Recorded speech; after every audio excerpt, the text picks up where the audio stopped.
Era la 1 de la madrugada del 1 de enero, cuando mi esposo dejó caer una bolsa de plástico blanca sobre la alfombra de nuestra sala. Dentro estaba mi ropa, 3 vestidos, 2 pares de zapatos, ropa interior doblada sin cuidado, un cepillo de dientes todavía húmedo. Me miró con esa expresión que yo conocía tan bien, esa mezcla de aburrimiento y disgusto que había perfeccionado durante los últimos 5 años de matrimonio. «Empieza el año siendo realista, Valeria», me dijo. «Ya no finjas que esto funciona». Afuera, los vecinos todavía gritaban «¡Feliz Año Nuevo!». Alguien reventaba cohetes en la calle. Yo sostuve la bolsa con las 2 manos y sentí como el plástico delgado se estiraba bajo el peso de mi vida reducida a 3 kilos de tela y recuerdos. No lloré, no supliqué, solamente asentí, tomé mi abrigo del perchero y caminé hacia la puerta. Él ni siquiera se levantó del sofá. «Cierra con seguro cuando salgas», fueron sus últimas palabras esa noche. Lo que él no sabía, lo que nadie sabía en ese momento, era que dentro de uno de esos bolsos viejos que me había devuelto con tanta indiferencia, había un documento que él había olvidado por completo. Un papel que firmó años atrás, cuando necesitaba mi ayuda desesperadamente, y que nunca, jamás se molestó en cancelar. Ese papel iba a cambiar todo. Caminé 6 cuadras con la bolsa de plástico golpeando contra mi rodilla hasta que encontré una parada de autobús iluminada. Me senté en la banca de metal helado y esperé. No tenía a dónde ir. Mi familia vivía en otro estado. Mis amigas se habían alejado poco a poco durante el matrimonio, porque Daniel siempre encontraba razones para que canceláramos planes, para que no saliera sola, para que pusiera nuestra relación primero. Primero siempre significaba él. A las 2 de la mañana tomé un Uber hasta un refugio para mujeres en el centro de la ciudad que había visto mencionado en un folleto en la biblioteca pública meses atrás. Nunca pensé que lo necesitaría. La trabajadora social de turno era una mujer mayor con el cabello gris recogido en una trenza apretada. Me miró con ojos cansados pero amables y no me hizo preguntas. Me dio una cama en un cuarto compartido con otras 3 mujeres. Una de ellas roncaba suavemente, otra lloraba en silencio mirando el techo. Me acosté completamente vestida sobre las sábanas ásperas y blancas que olían a cloro industrial. Cerré los ojos, pero no dormí. En mi mente reproducía los últimos 5 años en fragmentos desordenados. El día que conocí a Daniel en una conferencia de bienes raíces, donde yo trabajaba como asistente administrativa para una firma pequeña. Él era el presentador principal, confiado, exitoso, dueño de su propia empresa de inversiones inmobiliarias. Me impresionó, me halagó, me hizo sentir especial. Nos casamos 8 meses después. Fue entonces cuando todo comenzó a cambiar. Las primeras señales fueron tan sutiles que las ignoré. Daniel empezó a hacer comentarios sobre mi ropa. ¿No crees que ese vestido es un poco apretado para la oficina? O sobre mi trabajo. No entiendo por qué sigues en ese empleo sin futuro. No es como si necesitáramos el dinero. Poco a poco fui dejando de ver a mis amigas. Dejé de visitar a mi familia tanto como antes. Renuncié a mi trabajo cuando él insistió en que sería mejor que me enfocara en construir nuestro hogar. Me volví invisible, me volví conveniente, me volví callada. Él tomaba todas las decisiones financieras. Yo no tenía acceso a las cuentas bancarias, no sabía cuánto dinero teníamos, no sabía en qué invertía. Cuando preguntaba, me decía que no me preocupara por esas cosas, que él se encargaba de todo, que yo no entendería de todas formas. «Tú solo asegúrate de que la casa esté en orden», me decía. Y yo obedecía.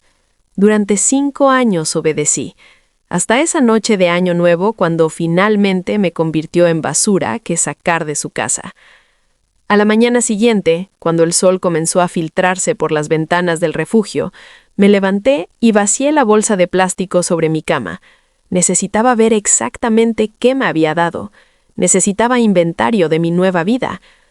Ahí estaba todo: ropa arrugada, un libro que había estado leyendo, una foto enmarcada de mi madre, que él nunca quiso tener en la sala, y al fondo, casi perdido entre los pliegues de un vestido verde que no usaba desde hace 2 años, encontré un bolso pequeño de cuero marrón que reconocí inmediatamente. Era el bolso que usaba cuando trabajaba. Lo había guardado en el closet del cuarto de invitados y lo había olvidado completamente. Abrí el bolso con manos temblorosas. Adentro había cosas antiguas, recibos viejos, una identificación vencida de mi antiguo trabajo, monedas sueltas y una carpeta delgada de manila que no recordaba haber guardado ahí. Saqué la carpeta y la abrí. Fue como si el universo me enviara un mensaje directo. Dentro había un contrato, un documento legal con sellos y firmas y fechas de hace 6 años. Lo leí despacio, 3 veces, para asegurarme de que estaba entendiendo correctamente. Hace 6 años, cuando Daniel estaba comenzando su empresa de inversiones inmobiliarias, necesitaba capital. Los bancos no le prestaban suficiente. Los inversionistas dudaban de un emprendedor sin historial comprobado. Estaba desesperado. Una noche llegó a casa furioso y frustrado y me lo contó todo. Le dije que tal vez podía ayudar. Mi abuela había muerto ese mismo año y me había dejado una herencia modesta, $50,000. No era una fortuna, pero para mí era todo. Daniel me miró diferente esa noche. Me miró como si fuera valiosa.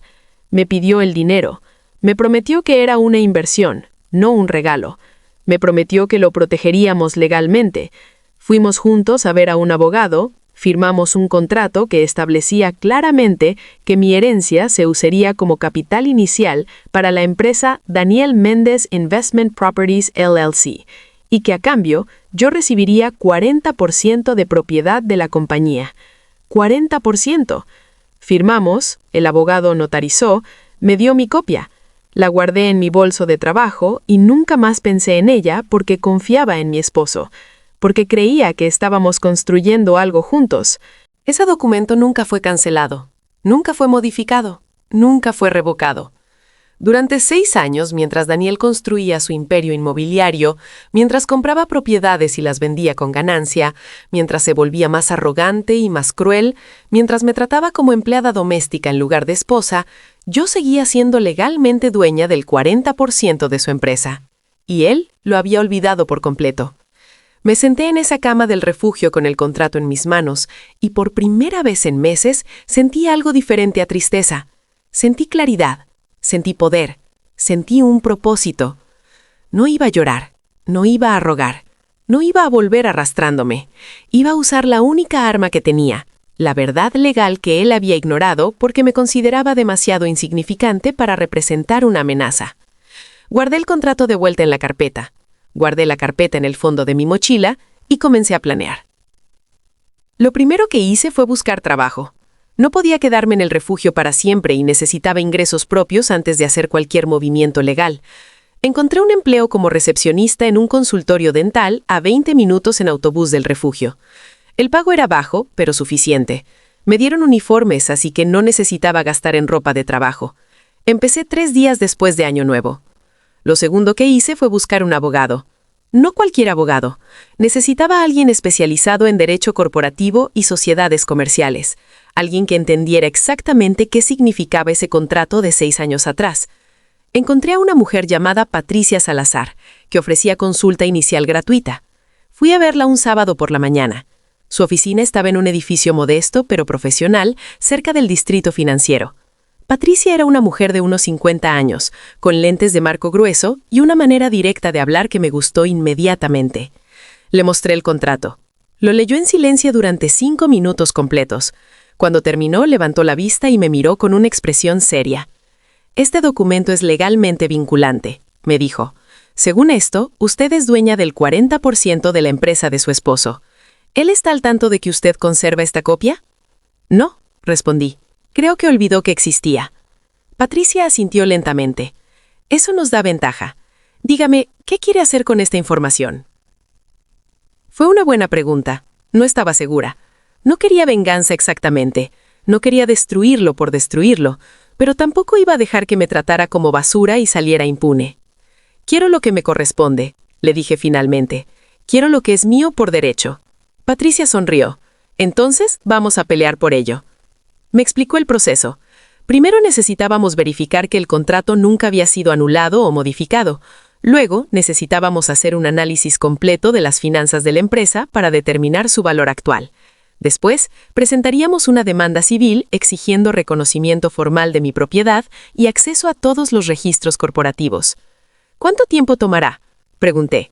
Meses, admitió Patricia. Tal vez un año.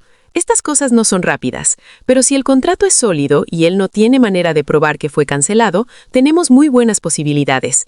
Entonces, empecemos, le dije.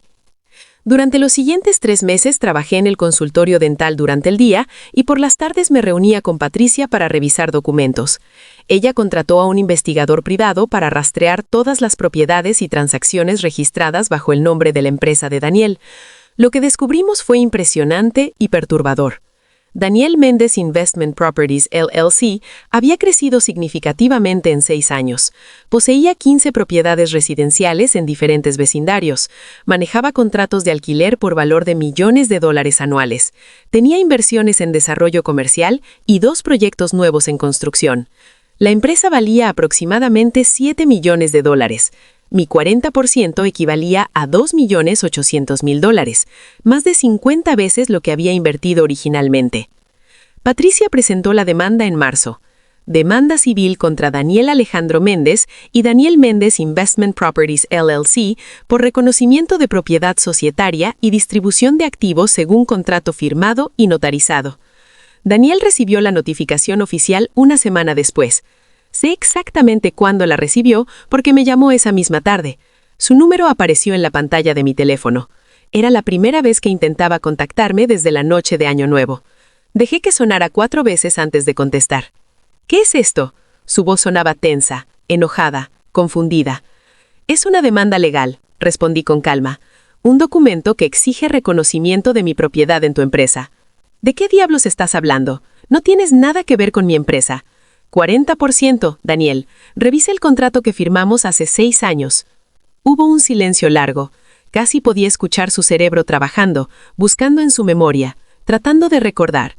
Eso fue hace años, dijo finalmente. No cuenta. Cuenta mientras no haya sido legalmente cancelado. Y nunca lo fue. Estás loca. Esto es ridículo. Retira la demanda ahora. No. Valeria, te lo estoy advirtiendo. No me adviertas nada. Daniel, tú me tiraste a la calle como basura. Ahora voy a tomar lo que es mío. Colgué antes de que pudiera responder. Mis manos temblaban, pero no de miedo. Temblaban de adrenalina, de poder, de justicia. Los siguientes meses fueron una batalla legal brutal. Daniel contrató a un bufete caro para defenderse. Intentaron argumentar que el contrato era inválido por múltiples razones, que había sido firmado bajo coacción, que yo había abandonado voluntariamente cualquier derecho al irme de la casa, que el contrato tenía errores técnicos que lo hacían no ejecutable. Patricia desmontó cada argumento metódicamente. El contrato estaba perfectamente redactado. Había sido notarizado apropiadamente. No había evidencia de coacción. Mi salida de la casa no constituía renuncia a derechos corporativos. Y lo más importante, Daniel nunca había tomado ninguna acción legal para modificar o cancelar el acuerdo durante 6 años completos. Su negligencia no era mi problema. En junio, el juez dictaminó a mi favor en la moción preliminar. Reconoció formalmente mi propiedad del 40% de la empresa y ordenó a Daniel entregar todos los registros financieros para auditoría completa. Daniel apeló. Perdió la apelación. En agosto, después de meses de revisión financiera, la auditoría oficial confirmó el valor de la empresa, $7.200.000. Mi parte, $2.880.000. El juez emitió una orden final. Daniel tenía 3 opciones: comprar mi parte al valor determinado, en efectivo inmediato, vender la empresa y dividir las ganancias, o ceder propiedades equivalentes a mi porcentaje de propiedad. Daniel no tenía $2.880.000 en efectivo. Había reinvertido todo en propiedades. Estaba atrapado.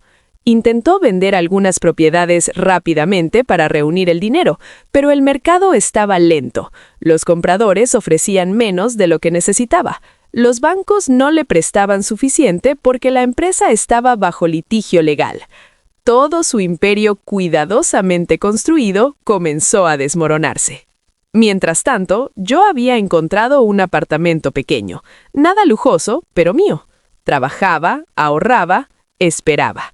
Patricia me mantenía informada de cada desarrollo. «Está desesperado», me dijo en una de nuestras reuniones. Su abogado me llamó ayer preguntando si estarías dispuesta a negociar un acuerdo menor. «¿Cuánto?» $1 millón. Pago único, firmas liberándolo de cualquier otra obligación. Pensé en esa oferta durante varios días.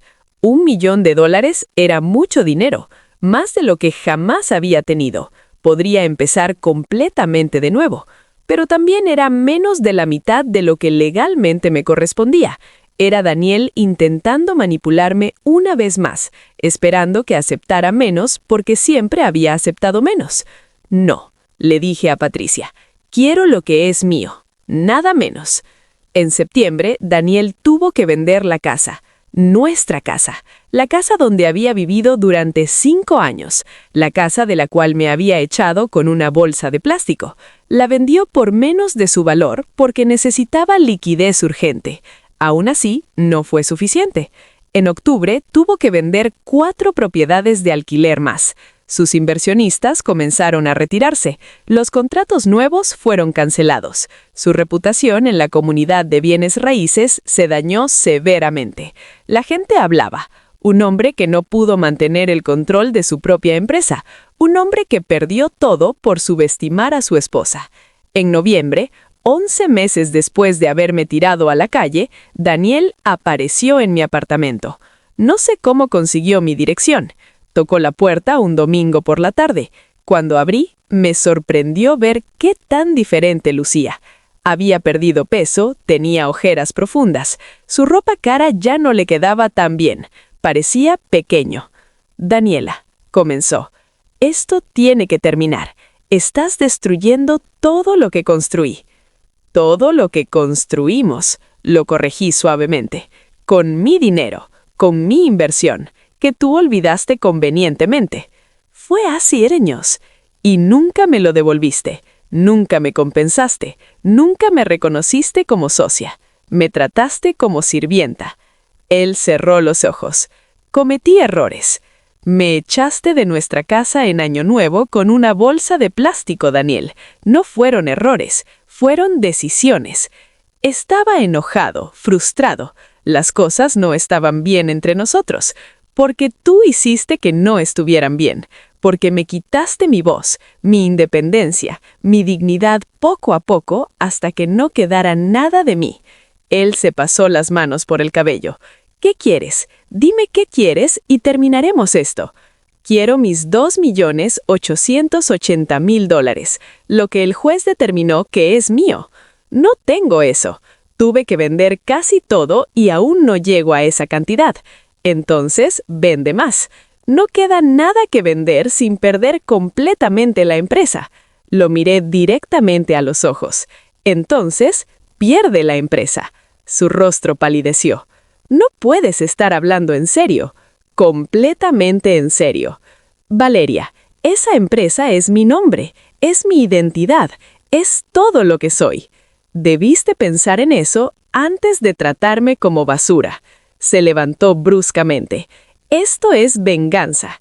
Esto no tiene nada que ver con dinero ni justicia. Solo quieres lastimarme». «Tienes razón. Quiero que sientas aunque sea una fracción de lo que me hiciste sentir esa noche. Quiero que entiendas lo que es perder tu identidad, tu hogar, tu valor. Pero sobre todo, quiero lo que es legalmente mío. Y lo voy a tener». Daniel se fue sin decir nada más. 2 semanas después, su abogado llamó a Patricia con una propuesta final. Daniel cedería la empresa completa. Transferiría todas las propiedades restantes, todos los contratos, todas las deudas y todos los derechos del nombre corporativo a mí.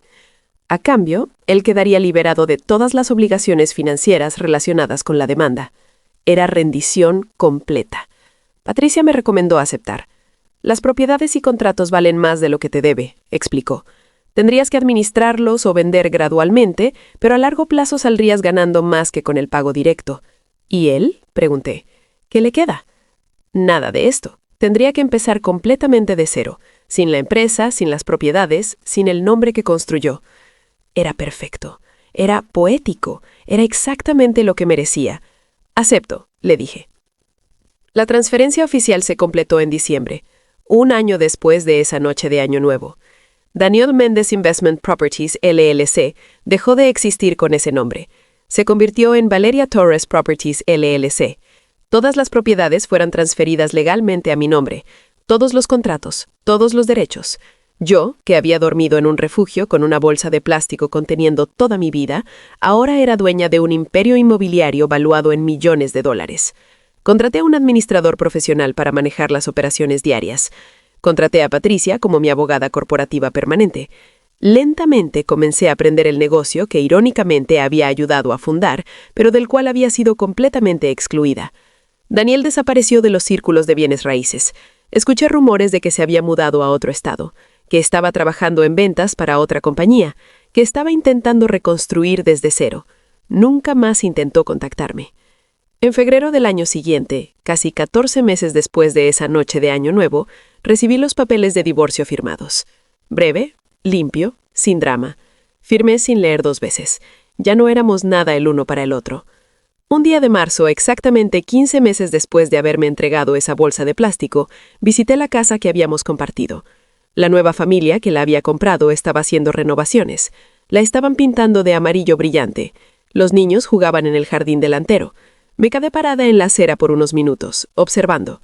No sentí nostalgia, no sentí tristeza. Esa casa nunca había sido realmente mía, solo había sido el lugar donde aprendí a desaparecer.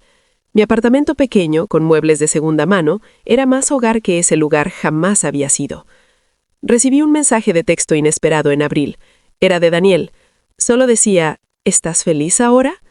Pensé en responder. Pensé en decirle que la felicidad no tenía nada que ver con lo que había pasado, que se trataba de dignidad, de valor propio, de justicia, que se trataba de recordarme a mí misma que merecía ser tratada como ser humano.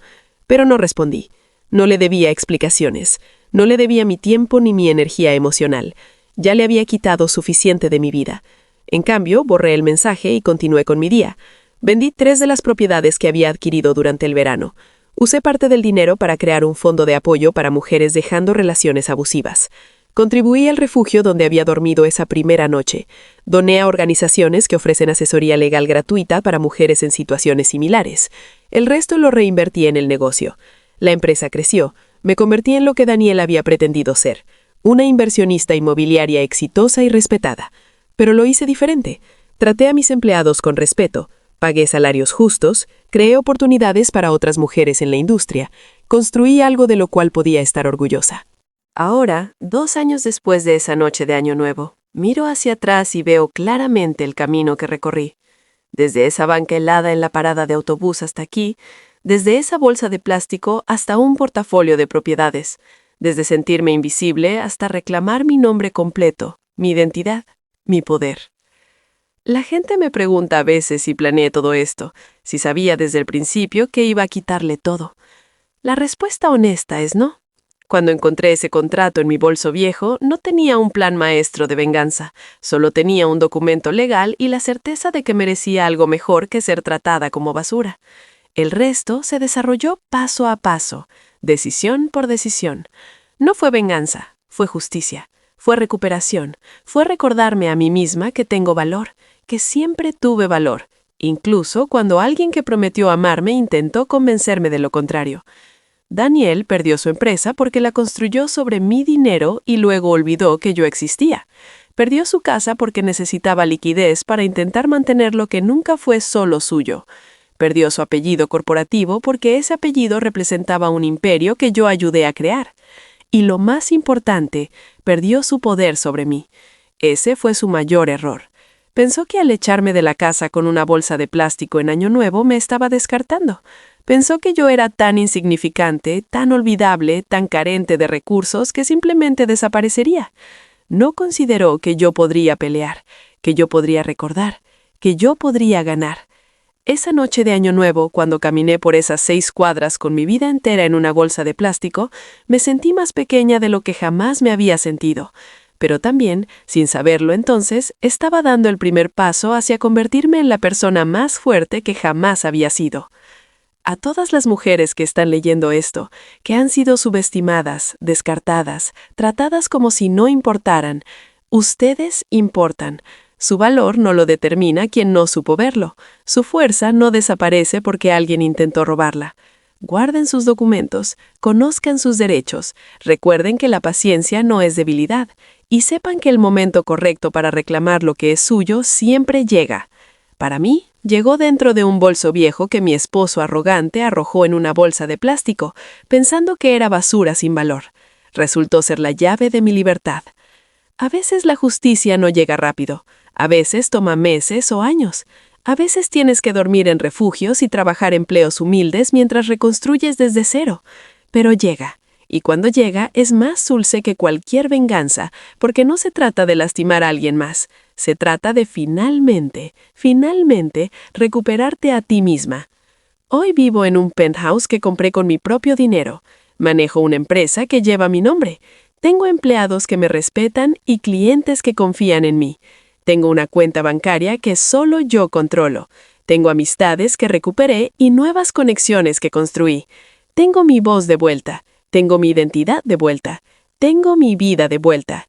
Y Daniel, donde sea que esté, espero que haya aprendido una lección fundamental. Nunca subestimes a la mujer cuyo dinero usaste para construir tu imperio, a quien trataste como invisible y a quien descartaste con una bolsa de plástico en Año Nuevo, porque esa mujer podría estar guardando el documento que olvidaste, y cuando lo encuentre, todo tu mundo puede desmoronarse. Si esta historia te resonó, si has estado en una situación donde alguien te hizo sentir menos de lo que eres, si has tenido que reconstruir desde cero, déjame un comentario aquí abajo. Cuéntame tu historia. Comparte cómo encontraste tu fuerza, porque estas historias importan, estos testimonios importan. Cada vez que una mujer comparte cómo recuperó su poder, hace más fácil a la próxima mujer hacer lo mismo. Dale like a este video si crees que nadie debería ser tratado como basura. Compártelo si conoces a alguien que necesita escuchar que hay luz al final del túnel. Y suscríbete a este canal porque aquí contamos historias reales de personas reales que se negaron a quedarse calladas, que pelearon por lo que merecían y que ganaron no con violencia o venganza, sino con dignidad, inteligencia y la ley de su lado. Tu historia podría ser la siguiente que cuente, y prometo contarla con el mismo respeto y verdad con que conté la mía, porque todos merecemos ser escuchados, todos merecemos justicia, y todos, absolutamente todos, merecemos más que una bolsa de plástico en Año Nuevo.